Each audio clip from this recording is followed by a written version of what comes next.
모두 수능 세대일까요? 아니면 혹시나 나는 수능이 아니었다 하시는 원장님들 계신가요?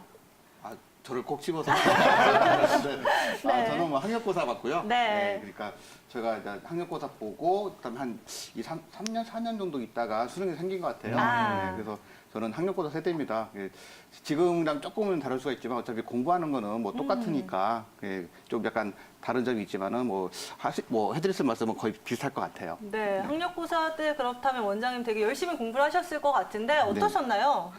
일단은 이제 저희들 같은 경우는 지금은 수능을 본 다음에 그 점수를 가지고 대학을 진학하는데 네. 그렇죠. 저희 때는 이제 이미 이제 어떤 학교 어떤 과를 딱 지정해서 일단 원서를 내고 거기에 맞춰서 시험을 보러 가는 거였거든요.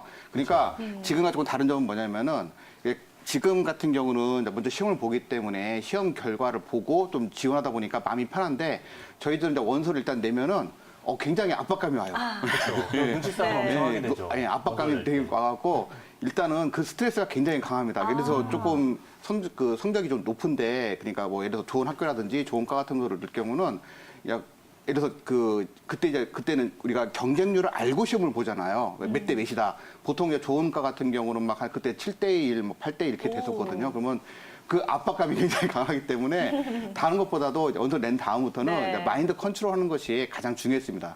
우리 원장님들 중에서는 지금 현재 자녀를 키우시는 분들이 계시잖아요. 그렇죠. 자녀들 학습을 위해서 어떻게 또 아이들한테 이야기를 하고 또 행동을 하시는지 궁금한 것 같은데요. 임동구 원장님, 지금 아이들이 몇 학년이죠? 저 같은 경우는 이제 큰 애가 중학교 2학년이고요. 그 이제 중이병 걸릴 나이죠.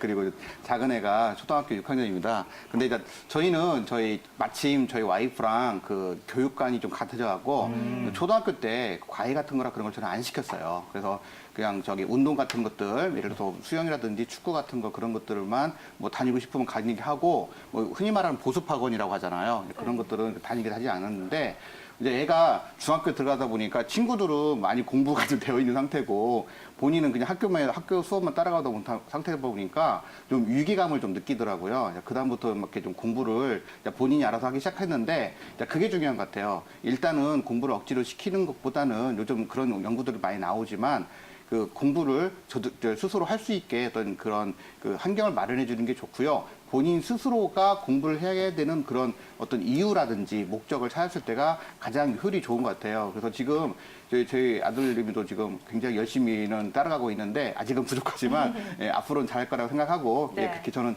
그렇게 좀 보고 있습니다. 보통 이제 그 공부를 하고 있으면은 보통 엄마들은 고생한다 생각해갖고 뭘 이렇게 많이 해주려고 노력을 하잖아요. 네. 그런데 사실은 그렇게 많이 해주는 것은 도움이 별로 안 될 수도 있어요. 왜냐면은 공부할 때는 거의 움직이지 않고 이렇게 계속 앉아있기 때문에 혈액순환 같은 것들도 굉장히 떨어질 수가 있고 그리고 위장 활동 같은 것도 굉장히 저하되거든요. 근데 자꾸 음식을 먹게 되면 그런 것들이 원활하게 소화가 안 될 뿐만이 아니라 몸에 자꾸 쌓이게 되고 저주가 발생하게 되거든요. 그런 것들이 이제 독으로 변해갖고 우리 몸에서 노폐물이 되면은 또 오히려 다른 문제를 일으킬 수도 있기 때문에 뭐 소화불량이나 아니면 두통이나 그런 것들을 일으킬 수 있기 때문에 좀 너무 많이 그런 것들 주시려고 하는 것은 좋지 않고요. 그리고 또 제가 항상 그 음식 같은 거 저한테 물어볼 때 말씀드린 게 뭐냐면은 좋은 음식을 많이 먹이게 하려고 노력하지 마시고 나쁜 음식을 먹지 않게 하는 게 더 중요하다고 말씀을 드려요. 그러니까 애들이 이제 보통 그 인스턴트 음식 같은 거라든지 뭐 아니면은 인스턴트로 된 고기류 같은 거라든지 그런 것들을 간단하게 그 공부할 때 간식으로 많이 먹게 되는데 이런 것들은 이제 우리 몸에서 당연히 좋지 않잖아요. 특히 이제 그 한약으로 본다고 하면은 담이라고 하는 노폐물 같은 것들이 많이 쌓일 수가 있는데 이런 담이라고 하는 노폐물들이 쌓이게 되면은 이제 소화관이라든지 어떤 그런 데 문제가 생길 수도 있지만 이게 좀 머리로 올라가게 되면은 두통이 생긴다든지 어지럽다든지 아니면 매석거립다든지 그리고 약간 건망증이 생긴다든지 그리고 집중을 못한다든지 그런 여러 가지 증상이 발생하는 경우가 굉장히 많아요. 그렇기 때문에 가끔 한의원에 공부에 도움되는 약을 좀 지어달라, 즉 뭐 총명탕 같은 거를 지어달라고 오시는 경우가 많은데 이게 사실 보면은 다른 거 문제보다는 그런 음식들을 너무 많이 과잉 섭취해갖고 담이 많아서 생기는 그런 담골두통이나 담훈 그런 것들이 있는 경우가 굉장히 많습니다. 그러니까 어떤 고지방, 뭐 고열량의 음식을 막 주려고 하지 마시고요.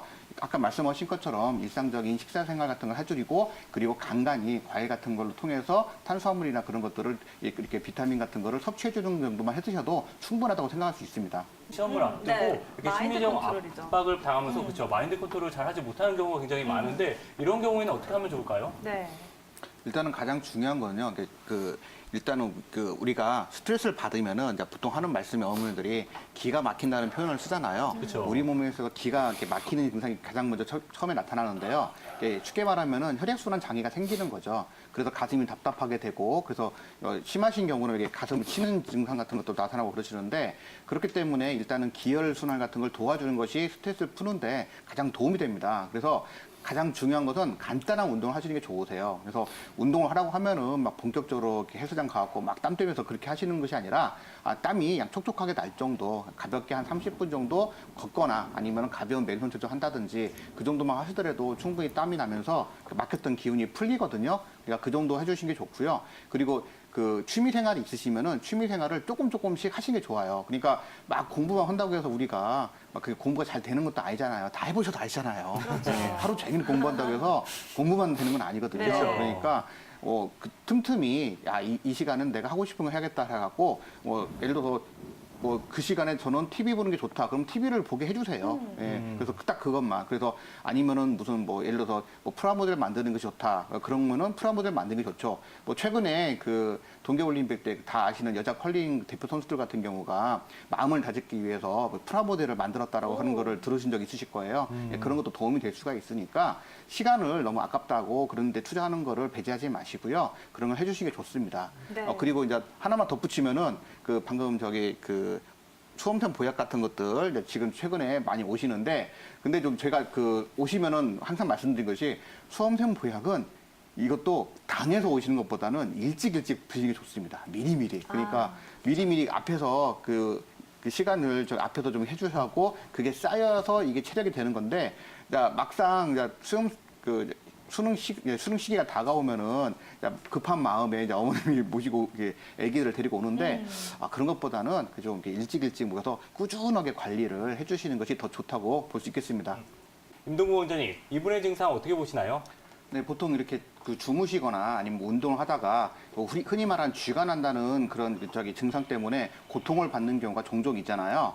자, 이거는 쉽게 생각하시면 근육의 경련이 발생한 거라고 보시면 될 것 같습니다.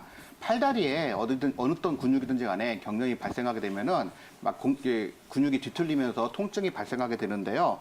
이러한 증상을 한의학에서는 병명으로 전근이라고 합니다. 전자가 이제 꼬일 전자이기 때문에 말 그대로 근육이 꼬이면서 통증이 나타난다는 뜻이 되겠습니다. 보통 이 전근이라고 하는 쥐나는 것은 우리 몸 어느 근육에서나 다 나타날 수가 있는데 특히 이제 다리 쪽 근육에서 잘 나타나거든요. 그 중에서도 가장 잘 나타나는 근육이 바로 종아리 근육입니다. 종아리 근육은 왜 이렇게 쥐가 잘 나냐고 하면은 우리 아래쪽으로 내려온 혈액을 다시 위쪽으로 올려주는 종아리 펌프라고 하는 그런 기능을 하게 되기 때문에 혈액순환을 굉장히 담당하고 있는 근육이에요. 그렇기 때문에 문제가 발생하게 되면 바로 쥐가 나면서 좀 통증이 생기는 경우가 많습니다. 보통 쥐가 나게 되면은 다 아시는 것처럼 근육이 꼬이는 듯한 느낌이 나고 그리고 갑작스러운 심각한 통증이 발생하면서 또 어떤 경우에는 피부 아래쪽에서 근육이 이렇게 심하게 뭉치는 것을 느낀다든지 아니면 실제로 눈으로 보인다든지 하는 그런 것들을 느낄 수가 있습니다. 보통 이렇게 전근이 발생하는 원인에 대해서 동의보감에서는 세 가지 원인을 제시하고 있는데요.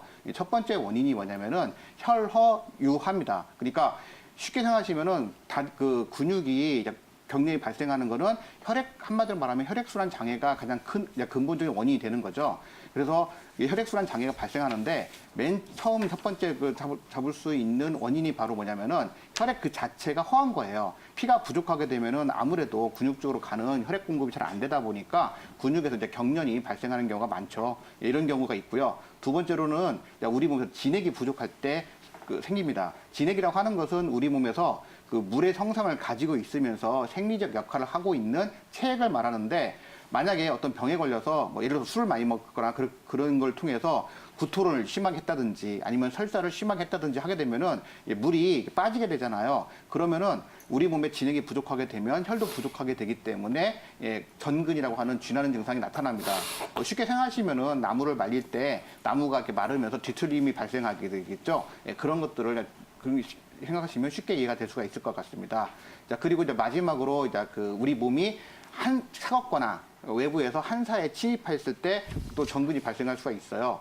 뭐 우리가 지금 약간 그 날씨가 추워졌는데 밖에 나가면은 피부가 이렇게 오그라들잖아요. 근육도 이렇게 수축되고. 예, 그렇기 때문에 근육이 수축되면서 그 속에 지나가고 있는 혈관들도 같이 이렇게 압박을 받게 됩니다. 그렇게 된다고 하면은 아무래도 혈액순환이 장애를 받게 되기 때문에 이제 전근이 많이 발생하게 되는데, 그 외부로부터 차가운 기운이 들어온 것뿐만 아니라 원래 그 환자분이 몸이 차가울 경우에도 혈액순환에 그런 장애가 있기 때문에 그렇게 전근이 발생할 수가 있습니다. 지금 시청장님 같은 경우에는 지금 손발이 매우 찬편이라고 했고, 그리고 젊었을 때부터 이런 전근 증상이 있다고 한 거 보면은 기본적으로 몸이 찼었던 걸로 생각이 돼요. 그렇기 때문에 정확한 진단을 좀 해보셔야 되겠지만은, 일단 기본적으로 몸이 차가운 것을 갖고 있는데 최근에 심해졌다고 하는 것은 그런 어떤 몸이 더 허해져서 그런 차가운 그 증상들이 더 악화되지 않았나 하는 생각이 듭니다. 그래서 일단은 가까운 환원 내원하셔갖고요, 정확한 진단을 받아보시는 것이 중요하실 것 같아요. 임동훈 원장님, 아무래도 이렇게 쥐가 자주 나는 경우에는 좀 치료를 받아야 될 것 같은데 어떤 경우에 치료를 받으면 좋을까요? 네, 혹시 저기 쥐는 다 나보셨죠? 당연하죠. 보통 어느 때 나시는 것 같으세요? 자다가 날 때도 있고요. 네네. 운동을 많이 했을 때도 나죠. 네, 그렇죠. 보통 이제 쥐가 나는 게 운동을 좀 과도하게 한다든지, 육체 노동을 좀 장시간 한다든지, 아니면은 특히 이제 한 자세로 오랫동안 서 있다든지, 그리고 탈수 현상 같은 것이 생겼을 때, 그냥 땀 많이 흘렸을 때 생기거든요.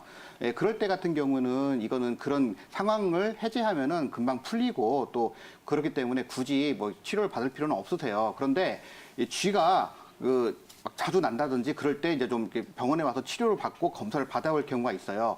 첫 번째가 뭐냐면은 불편한 증상 같은 경우가 좀 심하게 나타날 때 그래요. 그러니까 일반적인 우리가 쥐가 나면 아프긴 한데, 풀어지면은 그런 쥐 나는 것들, 통증 같은 것들이 좀 미약해지면서 없어져야 되는데, 계속 뭔가 시간이 지난 다음에도 불편한 감이 있다든지, 아무튼 뭐 미미한 통증 같은 게 남아있었다고 했을 때는 어떤 원인이 다른 것이 있을 수가 있기 때문에 오셔서 진단을 받으시고 침치료 같은 거라든지 받으시는 게 좋으시고요.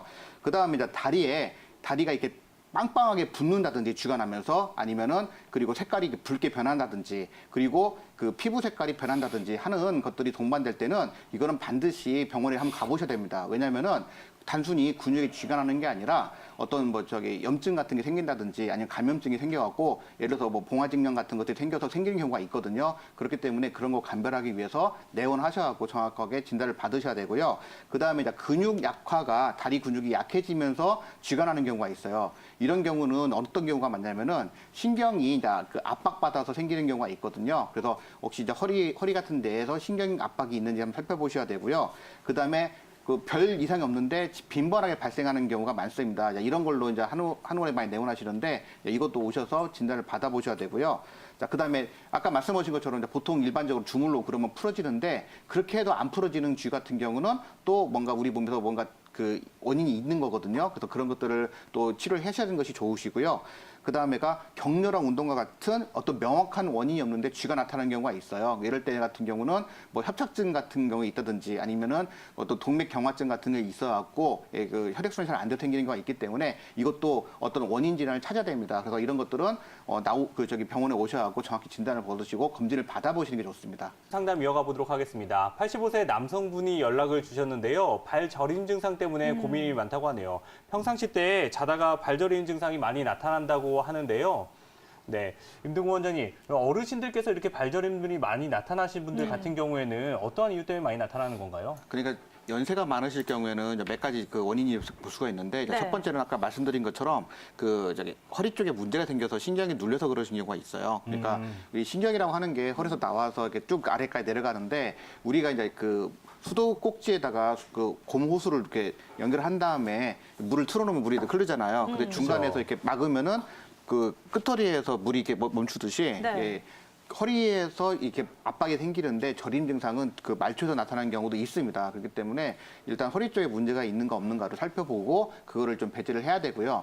만약에 허리 쪽에 뭐 협착증이라든지 연세가 있기 때문에 뭐 디스크라든지 그런 증상들이 없는데도 불구하고 저림 증상이 나타난다고 한다면은, 일단은 이제 아버님 같은 경우에는 좀 연세가 있기 때문에 아무래도 좀 연세에 따라서 혈액순환 장애가 많이 발생하는 경우가 많아요. 특히 이제 신장 같은 게 허해지신 경우에 그 다리 같은 쪽으로 문제가 많이 발생하거든요. 그래서 뭐 그 어르신들이 나이가 들어가면서 신장이 허해지면 다리 쪽에 뭐 우리가 흔히 말하는 족저근막염 같은 게 생긴다든지 아니면 다리 쪽에 저림이 발생한다든지 그런 증상이 나타날 수가 있기 때문에 예, 그런 것들도 확인해 보셔야 되고 또 말초에 신경들이 이제 포착돼서 이게 눌려서 발생되는 경우도 있습니다. 그렇기 때문에 그런 경우에는 아주 간단하게 침 치료만 하더라도 뭐 수월하게 치료할 수가 있는데 만약에 아까 말씀드린 것처럼 허리 쪽의 문제라든지 아니면은 뭐 몸 자체에 콩팥이 허해서 발생되는 그런 증상들이라고 한다고 하면은 치료 기간을 조금 길게 잡으셔야 돼요. 그래서 한약도 좀 복용하시고 침 치료도 꾸준히 받으시고 그런 식으로 좀 치료를 하시면은 좀 도움을 받을 수 있으실 것 같아요.